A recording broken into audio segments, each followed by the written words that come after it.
Eyewitness News at 6:30 starts now. And we start tonight on our streaming newscast with an update on these bitterly cold temperatures that are hanging around our area. Yeah, unfortunately, it feels below zero with the wind chill. You know how cold it is. If you've been outside even for just a few seconds, that's how quickly you feel it. Yeah, the sun was shining. It was a little deceptive out there. Yeah. You thought, ooh, it's so sunny, but you go outside and I mean, it tingles, it hits your face. Terrible. Yeah, meteorologist Cheryl Scott is joining us now with the ABC7 AccuWeather forecast. Cheryl, happy Monday to you. Happy cold Monday. Yeah. Across the board, temperatures getting close to 0 degrees. Woodstock, you're down to 0. O'Hare sitting at 4.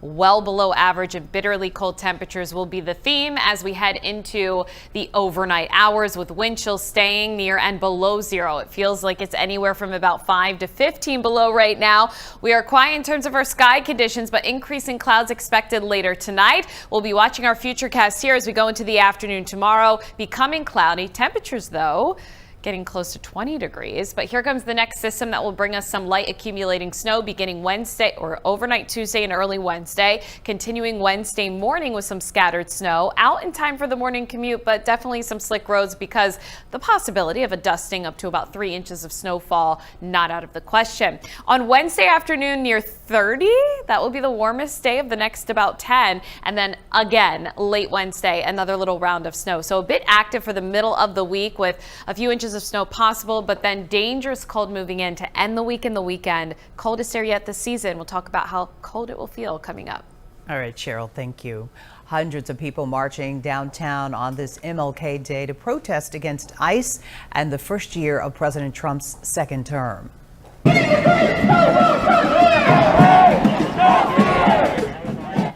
Dozens of groups all joining in today's march under the banner of Chicago Resist. Organizers say that the peaceful protest honors the legacy of Dr. Martin Luther King Jr. while also drawing critical attention to what they call a disastrous past year with President Trump back in office. The group marching from Water Tower Place to the Trump Hotel.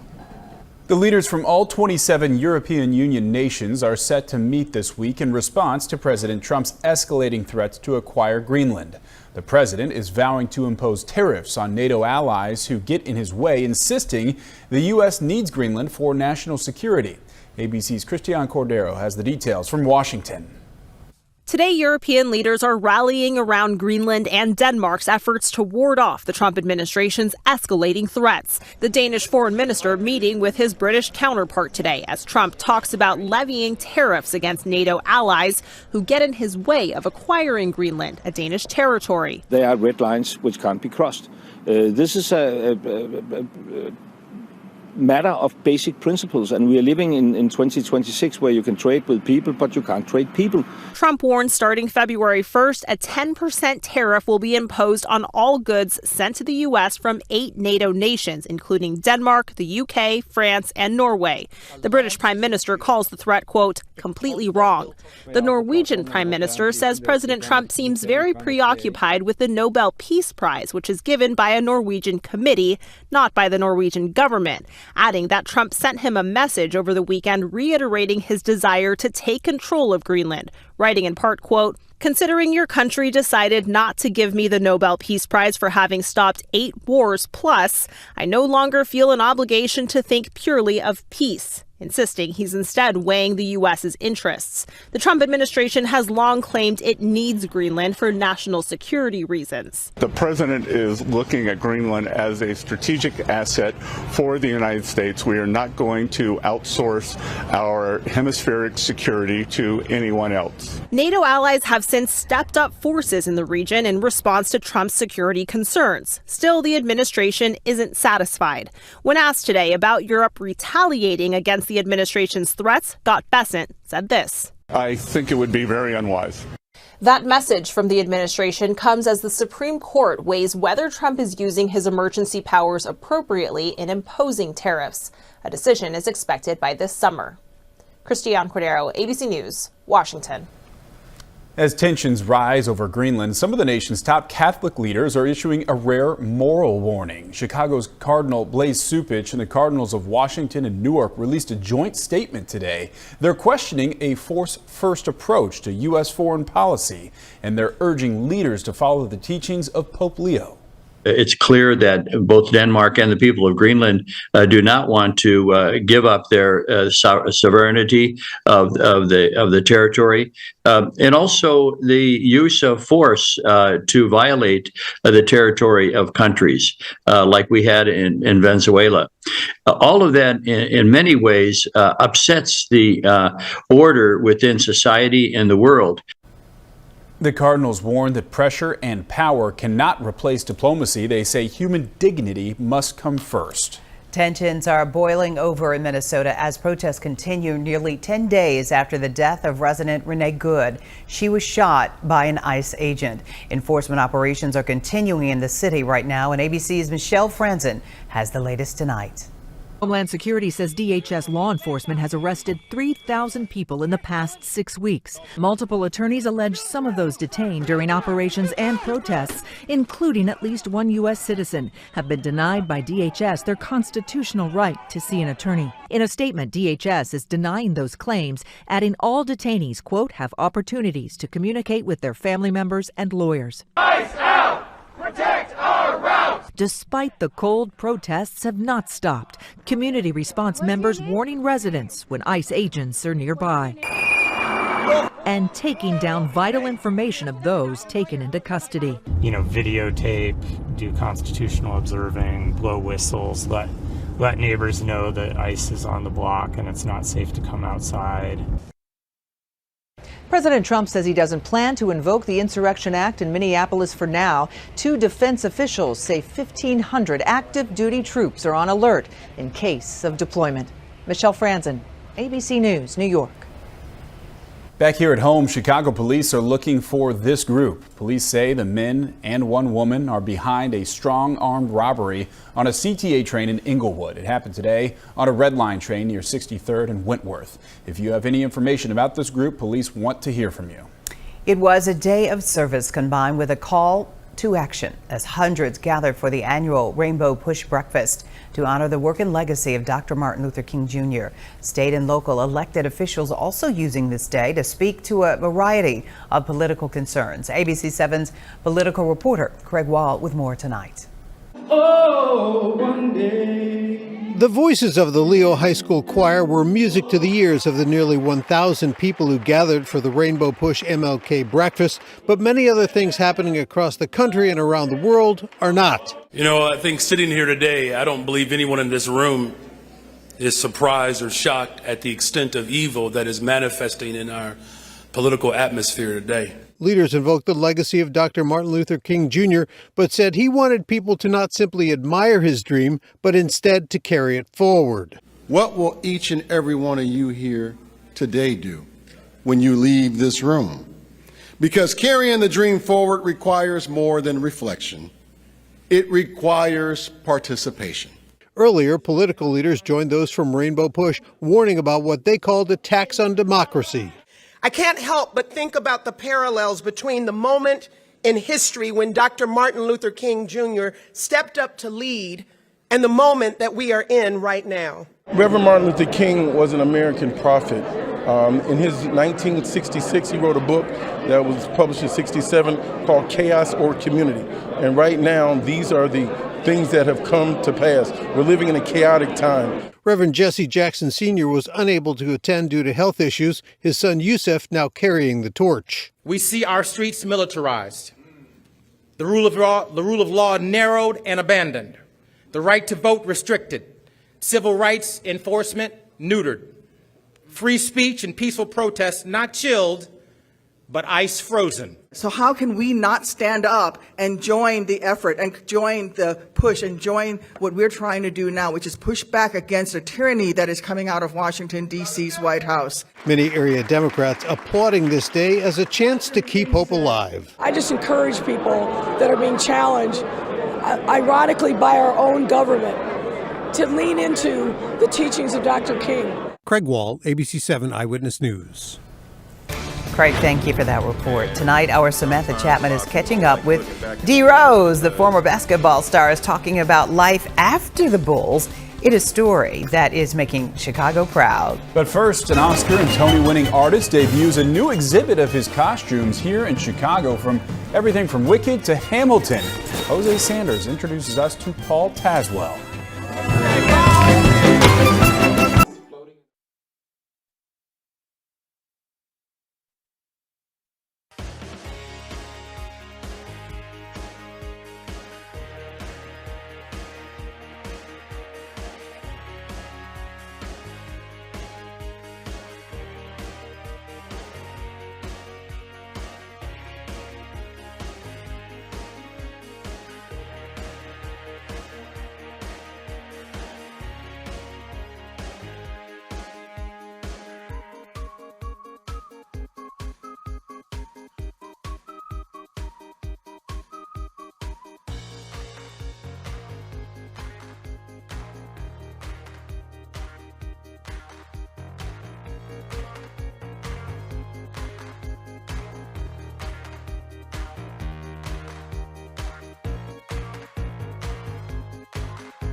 The Orland Park Village Board is meeting in about 20 minutes to talk about plans for an Amazon development.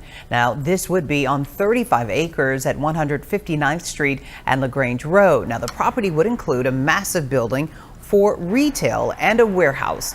Earlier this month, Orland's Plan Commission approving initial plans. The proposal now goes to the Committee of the Whole. Now, if approved, it advances to the Village Board for a vote. The meeting will start at 7 o'clock. A longtime Oak Forest institution is getting the spotlight this year. St. Damian's School has been named Grand Marshal of this year's Oak Forest Flaw Family Parade. The school's students, families, and alumni will lead the parade down Central Avenue, guiding nearly 50 parade units that include community groups, local businesses, and a pipe and drum band. The parade kicks off Saturday, March 7th at 11 a.m. That's very cool. Well, Paul Tazwell is one of the most acclaimed costume designers in Hollywood and on Broadway, winning every major award for his craft. The Griffin Museum of Science and Industry today premiered an exhibit here in Chicago of his artistry, and Jose Sanders takes us to the debut. Popular, you're gonna be popular. That's what Paul Tazwell is now. The most popular costume designer for stage and screen. His creations tell his life story at this special exhibition. From Wicked to Hamilton and West Side Story, it's dressing up Tazwell style. Tell me, how does it feel to open this exhibit on MLK Day? It's absolutely exhilarating and so very meaningful. The artist says a museum inspired by science is the perfect backdrop for what he does for Glinda. How is it going to move? How can you create costumes and engineer them so that they move in a very specific way?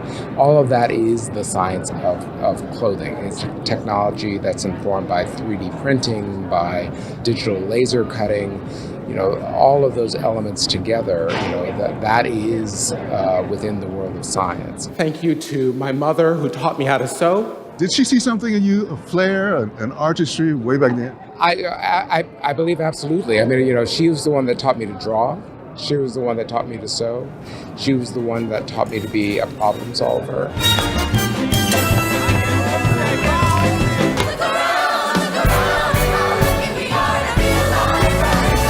Black, queer little boy in Akron, Ohio, had no idea that in 2025 he would have the year that he had. And just all of my experience that's led up to this amazing moment. I think that collectively it speaks of a really rich and beautiful life. I'm the first Black man to receive the Costume Design Award. You know, I have to say it's mind-blowing to have been in this profession for 36 years and I think, to finally be seen where I can be the face of someone who, is inspiring for others. Crafting character, the costumes of Paul Tazwell. This is an experience you do not want to miss. You can see it through September 7th at the Griffith Museum of Science and Industry. I'm Jose Sanders, ABC7 Eyewitness News. Oh, I am so glad it's here till September. That gives me time to go over and over and over again. Yeah, it certainly looks like a really worthwhile exhibit. The creative mind blows my mind. I can't relate. The process, he goes all the way back to bringing the noise, bringing the funk, the whiz. And then all of this is finally coming. The energy is electric for him. And as he said, growing up in Akron, Ohio, black and queer, and you can grow up to be anyone you want to be and do anything you want to do, right? Because he followed his passion. It's cool. Great job, Jose. He got really good access there. No doubt. Up next, more celebrations honoring the life and legacy of Dr. Martin Luther King Jr. And Cheryl is coming back with your extended forecast. Just so you know, she's got more on this brutal cold. We'll be right back.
On this Martin Luther King Jr. Day, service is front and center on Chicago's South Side. Hundreds of volunteers are fanning out to schools and community spaces as part of the Organic Oneness King Day of Service. The day started with this breakfast program honoring Dr. King's words. From there, volunteers are headed to dozens of service projects across the area, and organizers say it is all about turning Dr. King's legacy into action. And today we spoke with a local man who attended Dr. King's funeral as a child back in 1968. Anson Mount III telling us that his father took him and his sister in order to witness history. I was 9 years old. He decided it was a great cultural experience for us. He left my younger sister home with my mom, and we drove down to Atlanta. And I just remember standing in the doorway of Wheat Church, little kids in our suits, and watching the parade go by, or the procession. As it was silent, very quiet, and that was poignant. Remember the day as well. I was 5 years old myself, and Martin Luther King Day became a federal holiday in 1983, and that was 15 years after he was killed. Mayor Brandon Johnson joined students at Morgan Park High School this morning for their annual MLK Day of Service. Dr. King taught us that everyone can be great because everyone can serve. And that is why, as we celebrate MLK, it's not a day off, it's a day on, it's a day of action. The Southside School is honoring Dr. King's legacy through action, unity, and service. Following this morning's celebration, the students completed beautification projects around the school. A lot of those beautification projects were inside, of course. That is key. Yeah, a lot of the projects and events happening inside on this very cold day. It's single digit, but of course it feels a lot colder. The sun was shining out there earlier today. That gave you a little warmth, but I don't know, it was a little deceptive out there, Cheryl. Yes, a little deceptive, but I do want to bring this to your attention because we are getting some reports of the northern lights being visible in and around the northern Illinois, northern Indiana area, up into Michigan as well. There is a very strong geomagnetic storm ongoing at this moment in time, and NOAA Space and Weather Prediction Center, they did issue a G4 geomagnetic storm watch. Those levels have been reached, which means the aurora overhead not out of the question for this evening. Getting subdued reports of the display in and around the Chicago area. So this is just a surge of solar particles, and in terms of the magnetic scale here, or storm watch, it's level 1 to 5. So G4 is on the higher end of that. So we'll be watching those reports coming in tonight. Let you know if there's anything more to expect a little bit later at 10 o'clock. But then our focus is the cold. Wind chills below 0. And as we head into the middle of this week, some light snow is possible with another shot of very cold Arctic air to end the week. A live look outside right now, just seeing the clear skies, 4 degrees. Temperatures anywhere from about 0 to 7. Brutally cold out there with wind chills 5 to 15 below. It stays this way overnight. The good news is that temps won't be dropping too much more overnight. We have the lake effect machines going on across parts of the Great Lakes. We are snow free, but clouds on the increase tonight. And then as we head into tomorrow night, after about 7, 8 o'clock, we'll be watching the next system that will dive on in. This will be a quick hitting system bringing us a quick round of snow overnight Tuesday and early Wednesday. Snow lingers between about 5, 6 a.m. on Wednesday, but any snow that falls overnight, slick roads will be possible, especially on untreated surfaces. So Wednesday morning could be a little bit slick. Another round of snow possible late Wednesday night. These are very quick moving systems here, but keeping us a bit active. Temperatures will be in the double digits, positive side of things as we go into the middle of the week. And then in terms of that snow, Wednesday and early Thursday, anywhere from 1 to 3 inches possible. Those higher totals will be closer to the state line where we could see 3 to 4. And then our focus, below average weather as we head through the rest of this week into the end of January, early February. We are looking brutally cold. So to put this into perspective, tomorrow highs near 20. Wednesday, the warmest of the next 10. We're getting close to 30. We'll take it. And then as we head into Thursday afternoon, we'll be watching a front up to the north. This will open the gates to the cold Arctic air that will be moving in and settling here across the area Friday into Saturday. There is a chance our temperatures do not get above 0 Friday afternoon, staying below 0 for an actual temperature for the entire day. That threat continues into early Saturday. It does appear Saturday will get closer to about 0 on the positive side of things, but wind chills Friday, Saturday, early Sunday will stay below 0, and this is what it's going to feel like waking up Friday morning. Just to give you a little snapshot, 25 to 35, potentially 40 below 0 wind chills. Dangerous cold on the way. For tonight, AccuWeather alert with those wind chills below 0, but that reinforcing shot later this week brings us another AccuWeather alert Friday and Saturday, dangerously cold there. And then again, don't forget about that light snow on and off there on Wednesday. Ouch. I know it's the middle of January, but even that feels a little severe for what we're used to, for sure. It hurts. It's well below average, Yeah, for sure. Wasn't it like 60 last week or something like that, right? Yeah, One day it's been like, all over the place. That's what the 29 on Wednesday is going to feel That's like. going to be balmy. Yes. Yeah, below average. All right, Cheryl, thanks. You can get the latest forecast anytime with the free ABC7 Chicago News app. Just scan the QR code on your screen for a link to download. A one-on-one with Chicago's very own Derrick Rose. The MVP is reflecting on his, of course, extraordinary basketball career and what the fans can expect as his jersey will be retired at the ceremony this weekend. Yeah, that'll be a celebration for sure. ABC7 Samantha Chapman sat down with the Bulls legend for a story that's making us Chicago proud. All right, he got the 6 count. Oh, hey. It's a side of Derrick Rose we haven't seen before. All right, that's it, guys. Stepping off the court, calling his own shots in retirement. How do you know that now is the time to retire?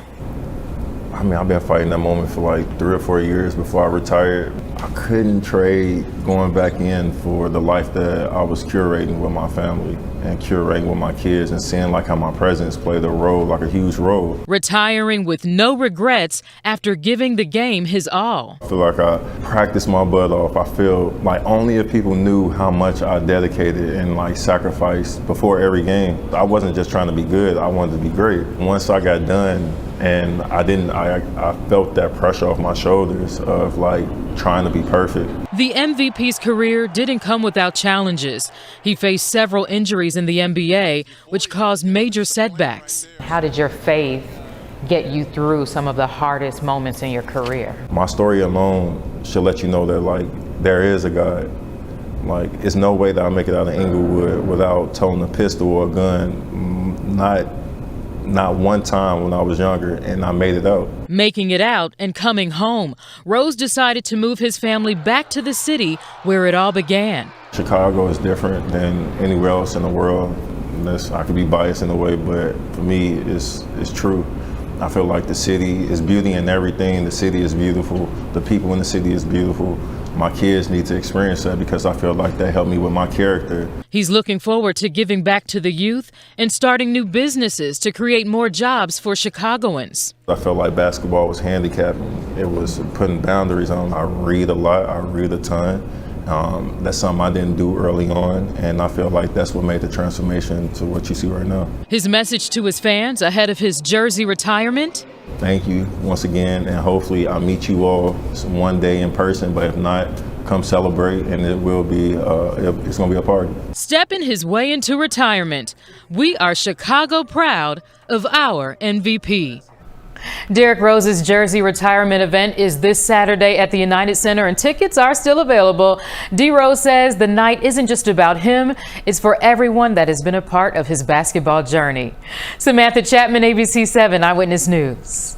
It's really going to be a fantastic night. And Derrick Rose is a Chicago South Side, born and raised. Exactly. Really good person, and just always gives back. There's so much love between Chicago and Derrick Rose, Yeah. and it's obviously mutual. To see him grow up from the time he was a boy to being a star in the hardwood for the Bulls as the youngest MVP in NBA history. I mean, what a career. what more can you say? A lot more. Of course, we're going to give him his roses while he's alive, like we like to do. But I'm pumped, right? All right. Thanks, Samantha, for that wonderful story. Up next, a big congratulations to the Loyola University dance team.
Italian fashion designer Valentino Garavaglia has died at the age of 93. He was universally known, of course, by his first name, Valentino. He designed high glamour gowns, often his trademark shade of Valentino red.